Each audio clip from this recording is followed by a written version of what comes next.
Cox, I'm the board chairman, and welcome to this event.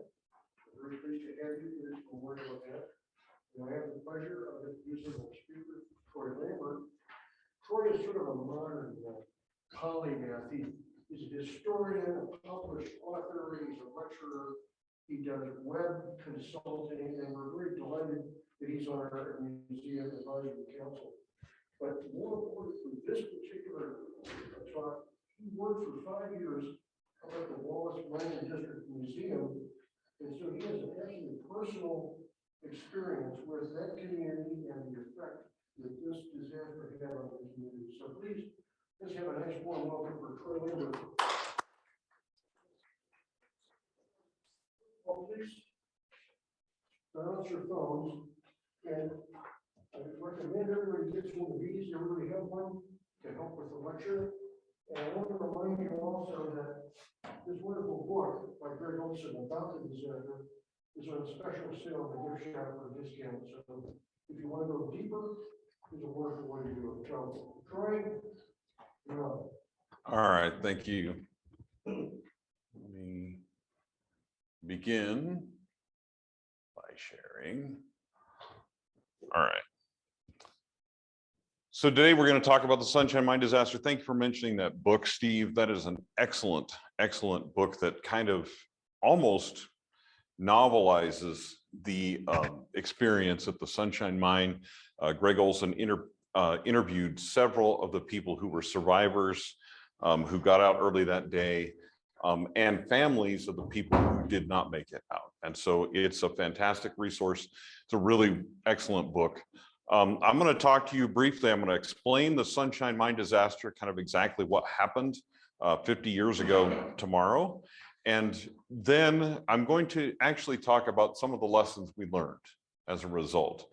I don't want you to just go away from here thinking this was a horrible disaster, although it was. But I want you to realize that this disaster that happened in the state actually changed mining forever. So the first thing I'm going to remind you is that mining is necessary. How many of you got up and went to work this week? How many of you have cell phones that you silenced or forgot to silence just now, right? Without mining, our modern technology that we have would not be possible. The way we're giving this presentation, our cell phones, our cars, all of those different things wouldn't even be possible.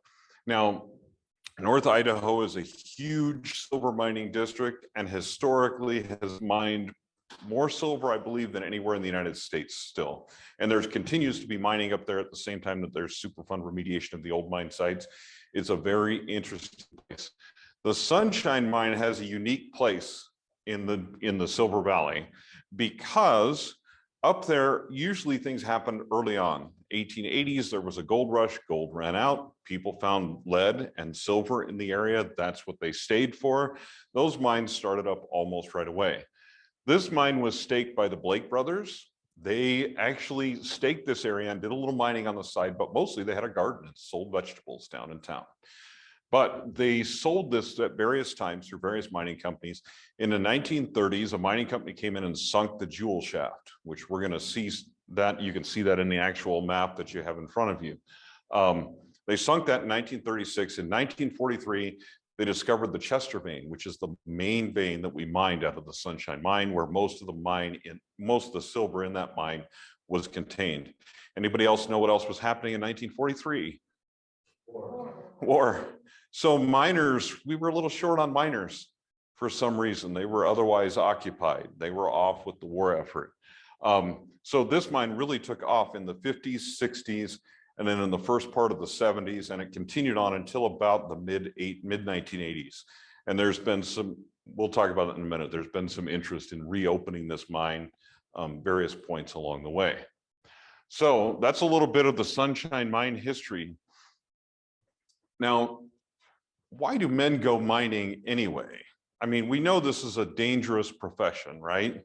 Mining is a dangerous thing to do. So why would people go do it? Well, money is one of the #1 reasons, right? As a miner, you can make a really good living if you're underground mining. You get a base salary, you get a percentage of the ore that you bring out of your area. It can be a very lucrative career. You don't need a lot of education. You can come right out of high school. They will take you underground, train you to break big rocks into little rocks. Boom, you're a miner. It's a little more complicated than that throughout the rest of your career, but that's the way it all starts out for everybody. Part of the reason that people mine also is the risk and a sense of adventure. There is a certain amount, there's obviously a certain amount of danger, and some people kind of thrive on that danger type of thing. But there's also just a sense of accomplishment and a sense of adventure. You're going underground every day, you're finding new minerals, you're finding new things. It's actually rather addicting. The other reason here before we get into the events of the Sunshine Mine disaster is heritage. The reason I get into this is because if you look at when you go out of the museum and you look at the names that are on that sheet, you'll see a lot of the same last names. There were a lot of fathers and sons, brother teams, uncles, nephews. Many of the people that went underground that day were related. They do this and families do this for generations, for years, and some of them have been mining for decades. And the lineage goes back decades. Some people, their dad was a miner, now they're a geologist or an engineer, something along that line, but they stay in that mining vein. So a part of it is certainly heritage. Which brings us to May 2nd of 1972. Now, I want you to picture for a minute that 173 men entered the mine for a normal day shift. Now, those of you who went to work this week, you understand you left your house and you didn't expect that anything would happen, right? You expected to come home that afternoon. Your family expected you to come home that afternoon. You had breakfast like normal. Maybe you packed your lunch, you grabbed your stuff, and you went to work. And these men were exactly the same, and their families were exactly the same. And this is much of what you'll read if you go into the deep dark and read that book, is you'll read about the families who never expected, even though mining is risky, even though we're drawn to it for that reason, those men never expected not to come home. Then they entered the mine for a normal day shift. At 11:40, 2 electricians on the 3700 level smelled smoke and reported it. Now, the important part of this is that they smell smoke, they report it up the chain, right? Reporting up the chain in a mine, if you aren't familiar with mine operations, there's a lot of heavy rock. So communications is somewhat difficult. So they had to go tell the hoistman, he calls up to the upper level, says, hey, there's smoke. Now, there were a couple things going on that morning that made for an unusual situation. All the mine management was at a meeting in Spokane, as far as the upper mine management. When you smell smoke in a mine, you have choices, right? If you shut down the mine for an entire day and the smoke turns out to be nothing, and you're not a member of mine management, you're going to be an incredibly unpopular person. It is going to cost the company thousands of dollars. So somebody had to decide what to do. So the safety engineer was on site. His name was Bob Lunhart, and he made the decision about 20 minutes later, by the time they got the communication, and he decided this is not normal. Smoke was starting to spread. He said, we're going to get the men out. Now, the way they get men out of a mine, again, no communication underground, no cell phones, radios are line of sight. There's lots of big rocks in the way, that type of thing. So the hoistmen basically have communications up and down the hoist because it's wired, right? But the men don't have communication. So they release a warning stench throughout the ventilation system. It's much like what you would experience if you smell natural gas in your house. You smell sulfur, you smell this in the ventilation system. What it means to you as a miner is get out, find the nearest exit, follow the evacuation plan, and get out, right? So that was released into the mine, and the evacuation started as men started to trickle in from the various work areas to the shafting areas. So at 12:10, only 5 minutes later, the first men, the men that were closest to the hoist of 3700 level, were hoisted from 3700 level to 3100. Now, if you'll notice, there's a couple internal shafts in the Sunshine Mine. The number 10 shaft is one of them. That comes from the work area where men were working on the 3700 level. up to 3,100 level, and then they would follow that across to the jewel shaft and be hoisted out, right? So when you went to work together in the morning at the mine, you would go into this locker area, you change clothes, you don't want to wear your street clothes to go down and mine. I know that's hard to imagine, but if you've ever been down in one, it's not. Okay, so it takes you from the time you change those clothes, ride the hoist down, walk across to one area, ride another hoist down, and get to your work area. It takes you about 40 minutes. So it takes you time, once you even get to work, to get to where you're going to work. So obviously the reverse of that, coming back out, takes time. But they started hoisting men at 12:10. Also understand that the hoist has a certain capacity. We can't just put 100 guys in an elevator, and no, elevator's not that big, okay? It's not that large in that particular shaft.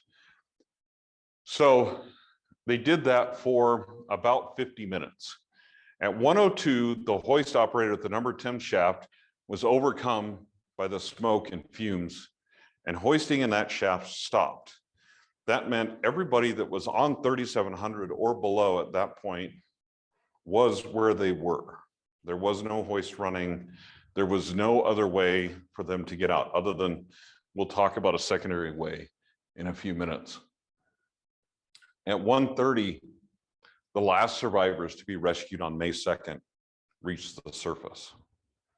So from 11:40 to 1:30, when the fire started to when we evacuated, that was the last men to get out on that day. We're at 1:30. Now I'm showing you, you have this cross section in front of you. You can kind of see what's happening here. The fire started down in this area. It kind of in a stope area. We're going to talk about how that started in a few minutes, but you can see the distance that people had to travel to get to the jewel shaft. Now there was a way, if you walked, which was quite a distance, you could walk to the jewel shaft on the 3,700 level. Unfortunately, that level was filled with smoke. So men who tried to bypass the 10 shaft and walk on the 3,700 to the jewel, unfortunately did not make it. Now, almost right away, rescue attempts started. Now, when you're in a mining community, you realize that many of the mines are competing, right? They're competing for ore, they're competing for smelter space, they're competing for personnel. When a mine rescue stops, the competition stops. The mine rescue is a team that's made up of men from all different mines. Each one of them will have their own team. In this particular case, everybody understood time was 100% of the essence. We didn't exactly at the time, all we knew was there was a lot of smoke. For what we should be a small fire, there was a lot of smoke spreading throughout the mine, and it seemed time critical to get to people. So mining rescue guys came from every mine around the valley. The issue was, first of all, there was lots of smoke. You couldn't see. They only have so much oxygen. They have these metal tanks that they wear on their backs that you can see, and there's only so much oxygen in those, so they go as far as the oxygen allows them to, and then they have to come back out so they're not overcome themselves, right? So they're making these trips in, trying to find men. It's becoming more and more difficult as time goes along for the rescuers to make any progress at all. And now comes to the hardest part of the story, the waiting. Okay, so families gathered at the mine and at this area at the mine. The media gathered there. Schools were closed. You have to understand this is a relatively small community, so every child knew someone or one of their friends' dads or their friend's uncle or someone they had met was in that mine, still trapped. So there was no way kids were going to focus. They just closed the schools, not to mention the teachers and the faculty all knew someone as well. So everybody gathered at the mine. My friend's dad was an Episcopal minister. He left his house May 2nd at about 2 o'clock in the afternoon. He returned to his house May 10th. He never went home the entire time. He stayed with the families at the mine. People brought them food, people brought them water. They stayed with them, they prayed with them, and everybody waited. Obviously, the news media showed up. The news media was constant reporting. Whenever they found a body, as they went in and started to recover bodies, whenever they found a body, there was a sense of hope and a sense of dread. At first, it was like hope, maybe they found somebody alive. They found someone, maybe they found someone alive. No, the person is not alive. Is it the person I'm waiting for? Man, I hope not. No, it's not. And you would hear another family and they would get closure and you would not. But then over time, as the more time passed where they didn't find survivors, the more it became clear that this was becoming a recovery effort and not a rescue effort. And that hope in the entire community just diminished. Well, 1 week later, May 9th, they found 2 men alive on a 3,700 level. Now, they found them in a pocket of good air. The engineers had done some analysis. They figured an area where there might be some good air, and they had drilled down with a special, like a contraption that drilled a smaller borehole, and they drilled down, sent some men down to see if they could find these guys in that area, kind of drilled directly into that area. They found 2 guys there, okay? They hoisted them back up. The 2 guys were okay. They survived by drinking water from an air conditioning pipe, from the condensation from an air conditioning pipe. And then they would go out and find men's lunches who had dropped their lunches or had left their lunches as they evacuated. And they would go out as far as they could from that clean air area into the dirty air, you know, and then bring back lunches. And so when they found them, there were lunch boxes and things all scattered around them. And that's how they survived. The unfortunate thing was, those were the only 2 men. Those were the only 2 men who made it out alive. Tom Wilkerson and Ron Flory. And we'll talk more about what became of those 2 guys here in just a second. Now, every year on May 2nd, there's a memorial at a Sunshine Mine memorial site. Now, this is a statue that's there year round. It's lit up all the time. Around the base of it are the names of the men who passed away in the Sunshine Mine. Along metal chairs are set up for every single man that passed away. In those chairs are put helmets and lights. Their names are read out loud. And as their name is read, the light is shut off. As one person who was in the presentation yesterday, who has been to that event, when you've been to that event, this picture does not at all capture the emotion and the incredible just atmosphere of that event, of grief, just absolute grief still 50 years later. Some families lost every man in their family in that fire. Now, the Sunshine was closed for 7 months after the disaster, kind of understandably so. We want to do an investigation. We understand what's happening down there before we send people back in, right? That makes sense. Most of the men who came out, who made it out in that first group, and the 2 men who survived went back. They went back to mining. Now, they went back for the exact same reasons that we talked about at the beginning. They went back for money. This is the way they make their living, right? To a certain extent, they went back for, many of them went back for the risk. The risk was a natural part of the job, and they understood that while other men had died, they hadn't. And so they went back. Now, Ron Flory went back and he mined for a number of years and stayed working at the mines. And eventually he retired when he was physically unable to keep working at the mines. Tom Wilkerson worked at the mines for a while, and then he quit and became a forest ranger and went down to St. Mary's and kind of stayed out of that mining limelight, and quite understandably so. But most of the men that were in the Sunshine at the time went back. Now, of course, one of the key parts of this whole thing is, how did the fire start and why? Because one of the things we talked about, that we talk about a lot, is it's a hard rock mine, right? What do you think? In coal, you have vapors in the coal itself and all that kind of stuff, right? Hard rock mine, you know, somebody who has a silver ring, try to light it on fire, let me know when it catches on fire. Don't really do that. That's going to hurt. But But, so we're like, what catches fire in a hard rock mine? Well, when they're underground, if they have trash, debris, wood from, mine timbers, nails, old debris, mechanics debris, they'll put it in an old stope that's empty, and then they'll bulkhead it up with a piece of wood or a piece of metal, and they'll put some foam around it. Some foam that's supposed to be fireproof, first of all, and it just seals off the oxygen in that area. Well, there were some dirty rags in one of those stopes. How many of you guys know what happens if you put away the rags in a bucket in your garage and leave them for a while? Chemical reaction, they ignite. That's called spontaneous combustion. So that's what happened. Now, the thing that was unpredictable that happened is normally you would think it's a hard rock mine, so what's going to burn, right? That's going to burn out fairly quickly. There's not much there. The foam that was around the bulkheads also caught fire. Now, the foam was supposed to be fireproof, supposed to have a very high ignition point. The ignition point was not as high as was claimed, so it caught on fire. The foam was made of chemicals.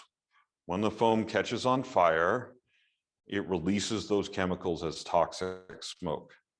So the smoke was not just smoke, it was toxic fumes, toxic smoke. Now, so that's how the fire started. Now, why did so many men die? Well, there's a number of reasons. The first one is the ventilation system in the mine. What's a ventilation system in a mine do when you're far underground? Well, it circulates fresh air, but technically it just circulates air, whatever air is available. So when the air was not fresh air, it just continued to circulate that toxic air. Okay. And at the time, when we talk about things that have changed since, we're going to talk about that a little bit, about the ventilation systems. But at the time, it was a one-way system. It went one way, it came in one way, went out another. Intake, exhaust. So until it had gone through that whole system, those toxic fumes stayed there and remained there. The other thing is self-rescuers. How many of you know what a self-rescuer is? A couple of people that work at the museum know what a self-rescuer is, right? The self-rescuer, what it is, it's a device and it has some stuff in there that creates a chemical reaction. It converts CO2 to oxygen and will let you breathe for a while. Sometimes 10 minutes, depends on how bad the air is, how long it'll let you breathe for, right? So the idea is it'll take you from from bad air to good air, hopefully, if you're in an area where there's bad air. The problem is many of the men had not been trained how to use, the first problem was not everybody had a self-rescuer on them. In 1972, it wasn't a regulation you had to have a respirator on you when you went underground. You didn't have to have one with you. In fact, most of the self-rescuers were locked in a box at the end of the drifts.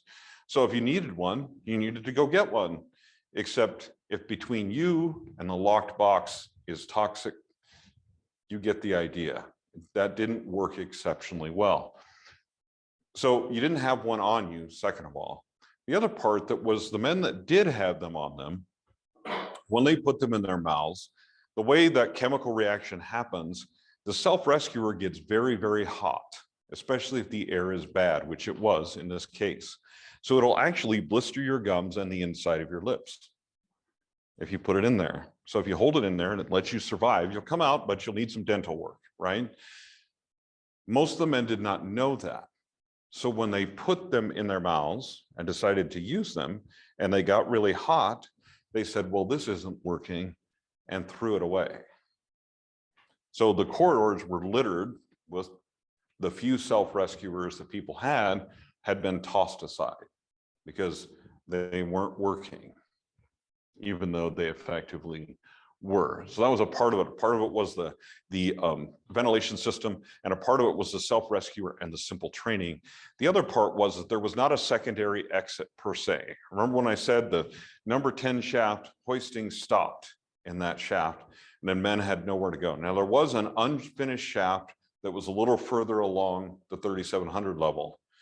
So all you would have to do to get up to the 3,100 level is climb about 250, 300 feet of ladder. Pretty simple? No. Even for miners who are generally in very good shape, from their work, climbing a 200, 300 foot ladder is no simple task. And that was the only other out that there was. So as a result, some new regulations came about. Now, the new regulations, one of them is everybody has to carry a respirator, right? Makes sense. Everybody also has to be trained how to use a respirator. The times when they allowed us as civilians to go down into mines, we actually had to take this little course and it taught us how to use respirators, what to do if this happened, what to do if that happened. There was a whole safety brief we had to go through, right? To go down into a mine, because if something happened, we needed to know how to use it, and they would give us a belt, and there's a self-rescuer and a helmet, and all the different things were on there, right? We had to know how to use that. So that training became a part of something everybody has to do, regardless of what kind of mine you're in, hard rock mine, coal mine, whatever you have to do. The other part was the ventilation system. There had to be a secondary method for the ventilation system to actually suck air out of the mine. So you had to be able to reverse your ventilation system, which wasn't possible with the one that they had in 1972.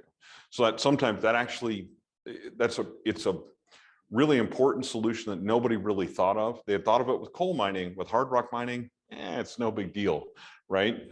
The other one is this little contraption right here is like a capsule, okay? And it was one that they could send down to men that were trapped. In fact, it was one of the ones that they used to send down the men to try to rescue the two guys, right? It was developed by a company in Pennsylvania, specifically because of the Sunshine Mine disaster. Well, of course, since then, they've improved it. When we had the disaster in Chile, somewhere 7, 9, whatever years ago that was now, and those men were trapped underground, they actually used this type of a capsule to send them supplies so they could survive longer until people could reach them. They basically drilled a borehole, sent this capsule down and sent supplies down to them. That was developed as a part of the Sunshine Mine, as a part of and a result of the Sunshine Mine disaster. So the rescue capsules and the rescue methods actually evolved, and so did rescue training. Rescue training evolved as well as a part of the Sunshine, as a result of the Sunshine Mine disaster. So there were good things that came out of it, even though it was a disaster. Now, the memory still lives on. As I showed you before, that memorial where they have this ceremony, you can stop there year round. There's a plaque at the foot of the statue that has the names of all the men who passed away. And there is this explanation of what happened, even though the numbers on that are wrong, and it always bothers me. The numbers on that particular plaque are wrong. But anyway, the memory lives on. You can stop there and look at that. Basically, exit 54 at Big Creek as you're going between Wallace and, or between Kellogg and Wallace, a little before you get to Osborne. The Sunshine Mine itself is back here. You can drive back there and see it. Sometimes it's gated off more than others, depends on who owns it at the time and what they're actually doing with it. The memorial is there, and then there's some other remediation things there. And there's actually a community that's called Big Creek that's right there, that actually the reason that was there in the first place was miners live there now. Other people live there.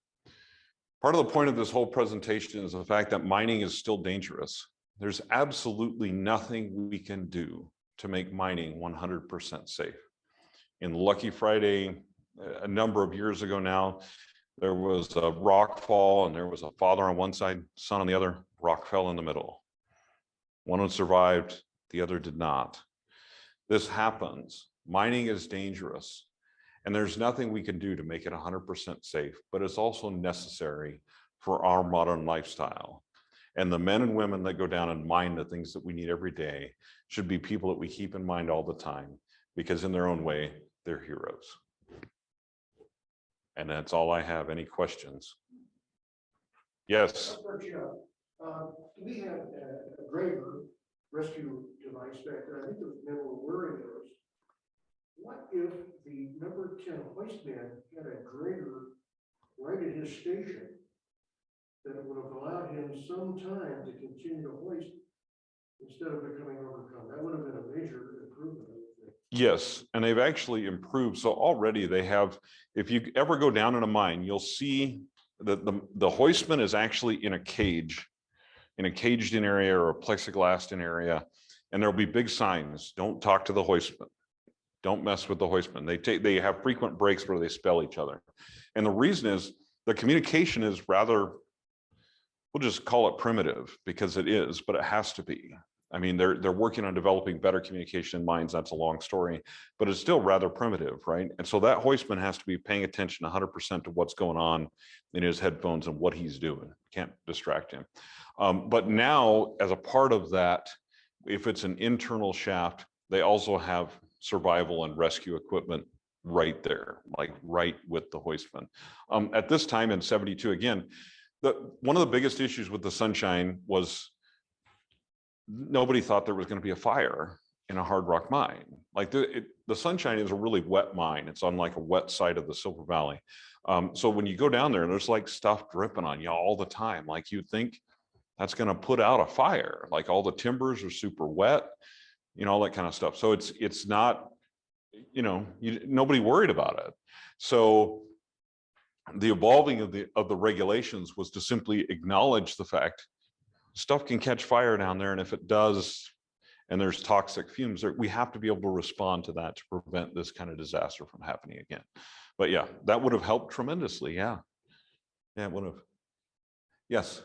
Do you have any more detail about when you said that all the management was out of town?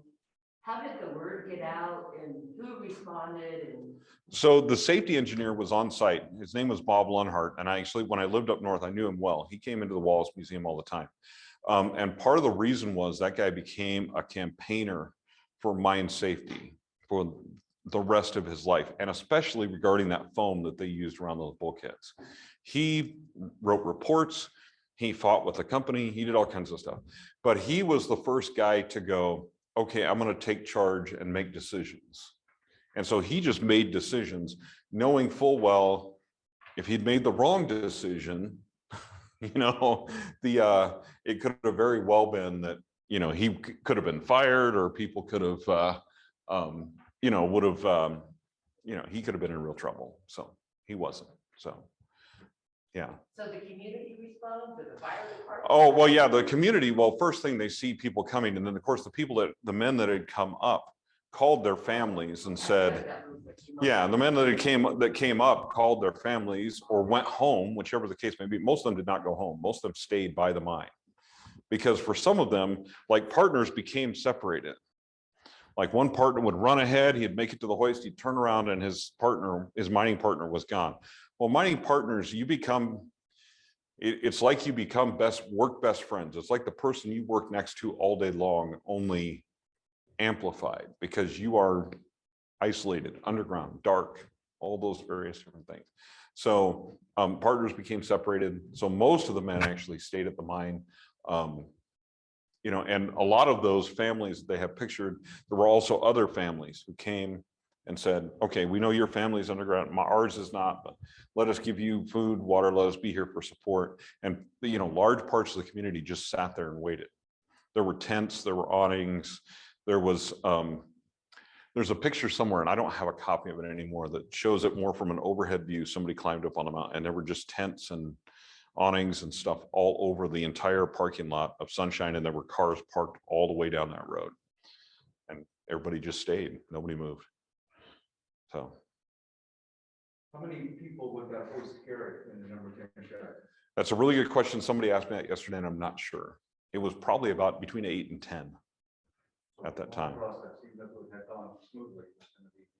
Well, and they were hoisting them a relatively short distance, you know, basically 2 floors, like in a normal building. The hoist is pretty fast, but still, yeah, it had to go up and down, up and down, up and down. And so that hoistman was just constantly working. This wet mine, were there areas in the mine that water would cool and they had pumping operations? I know some mines that's a constant battle. There's a constant pumping operation in the Sunshine. It naturally, if left to its devices, in fact, as far as I know, at the moment, there's a new company that owns it, but as far as I know, they haven't pumped out the lower levels. It fills to about 3,200, the 3,200 level naturally until you start pumps. So every mine has its own level that comes to. It's usually somewhat relative to the surrounding water table. Depending, I mean, yeah, it just depends. But on that side of the Silver Valley, the water table is lower, so, or higher, I should say. You talked about it as close, when's possibly in the future? What is the future? So the future is, there are reserves in the Sunshine Mine. There's been enough exploration done that there's still silver there. It's just a matter of getting it out. Now, in about 2012, the guy I worked with at the museum and I were supposed to go underground to the Sunshine. We got the company that took it over. So if you ever go up to the Wallace District Mining Museum, the Sunshine Mine model is now in the museum. It's actually this lighted model from underneath, shows all the levels, big, huge cabinet thing. Until 2012, it was in the offices of the Sunshine Mine. A new company took it over and I went to them and was like, hey, we want to do this project at the museum. Will you give us some money? And he said, yeah, as long as you take this mine model off our hands. And I went, this is what I did. This is how naive I was. I've been in the Army. I know not to volunteer for things, but for some reason that just went out of my head because I was excited because I saw this mine model. I'm like, that's really cool.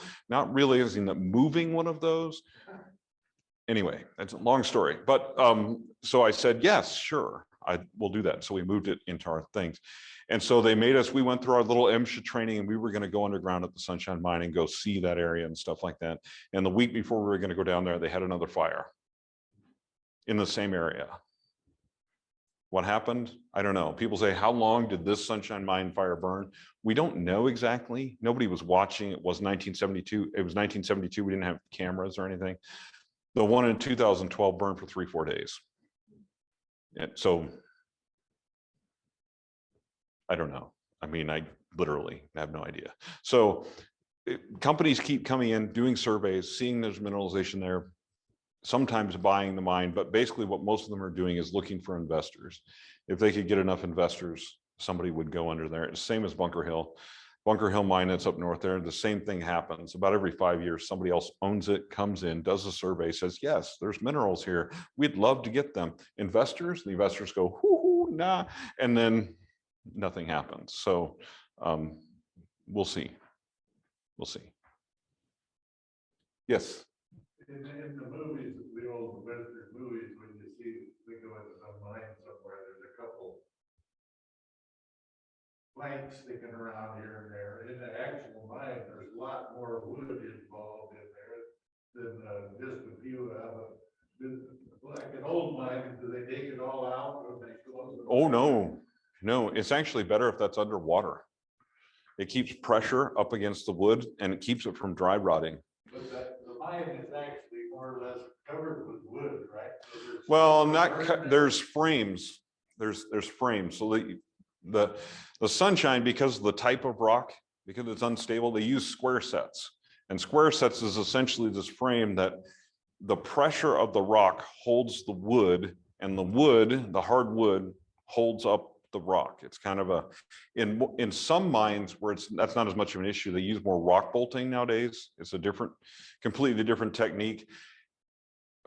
But you can't say that one is better than the other. It depends on the mine and the rock.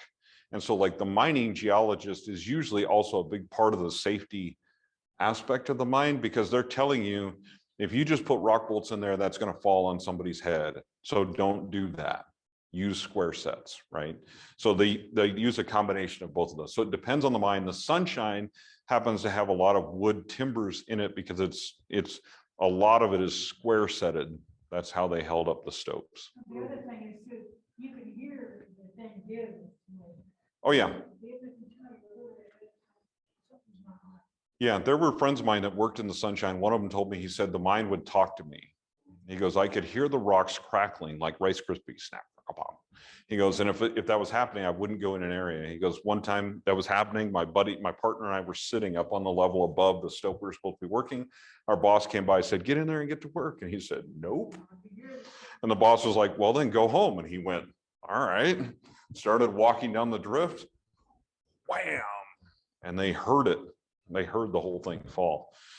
So part of it, so yeah, we put junk in old stopes and stuff like that, but part of it now is we do a lot more backfilling, which is basically we pump, to put it as simply as possible, a form of concrete back into the stopes that are empty, and they fill it up, hardens, and it just keeps it from falling back together, because a lot of mines are on fault lines.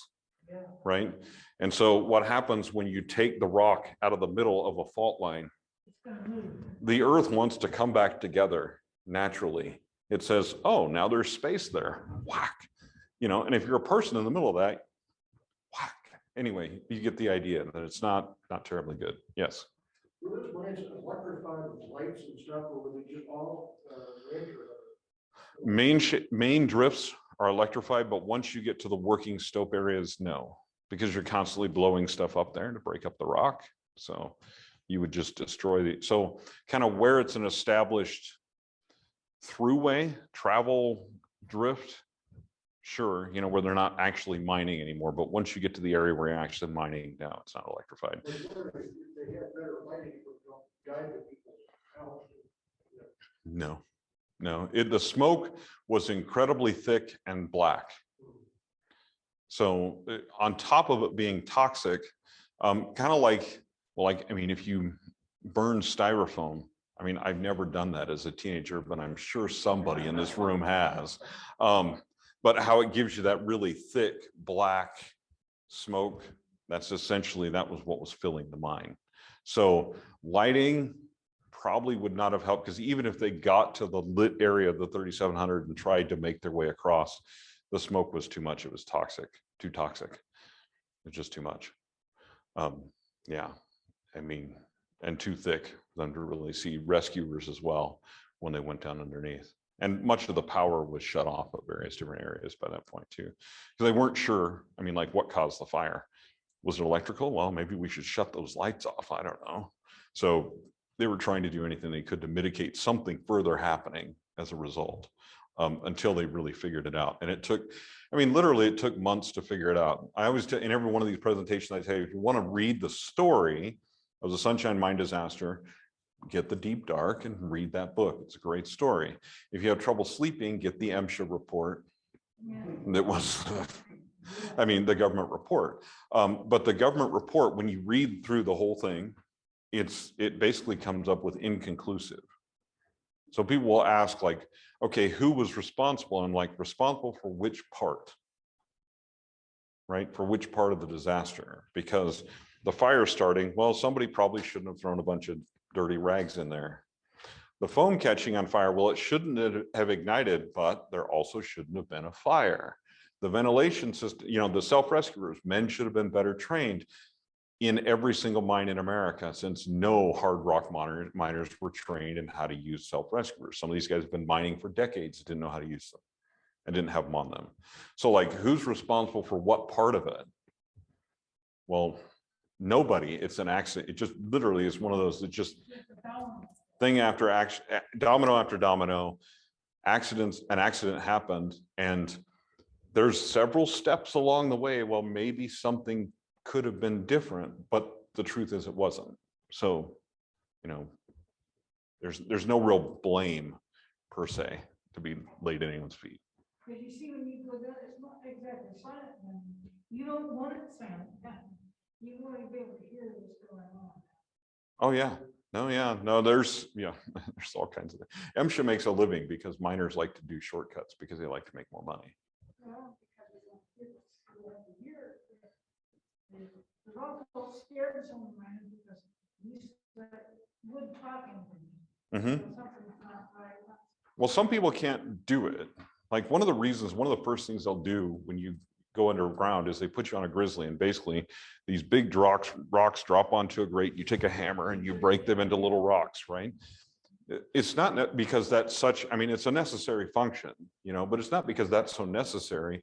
It's partly to go, can you hack it? Like, can you handle being underground? Can you handle the heat? Can you handle the physical aspect of it? Can you handle it? Because there's lots of people that just, they go underground for their first day of mining, and then they're like, I don't care how much you're paying me. It's not enough. I'm out. So, yeah. Other questions? Answers? Emotional outbursts, concerns? Well, thank you very much, Troy. The museum is going to be open for you guys. We're really not open to the public today. This is considered a private event. But if you want to go out and look around the museum for a while, we're going to put Troy back on the podium here at 2:30. But in the meantime, time you guys come out and use getting for the gift shop or for the museum, feel free to, let's get, I'll try another year for.